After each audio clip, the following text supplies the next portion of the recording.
Welcome to Java Forum. Now I am going to show you how to fix ORA-01794 error in Oracle database 12c. So I have logged into the SQL Plus editor as a common user called c#Scott. Make sure that you have enough permission to execute the queries. So now I am going to create one cluster called demo cluster.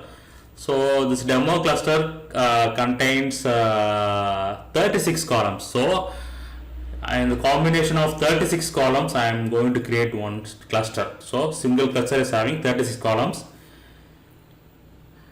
You can see that ORA-01794 maximum number of cluster column is 32. So which means that you can combine 32 columns. Okay, can combine 32 columns.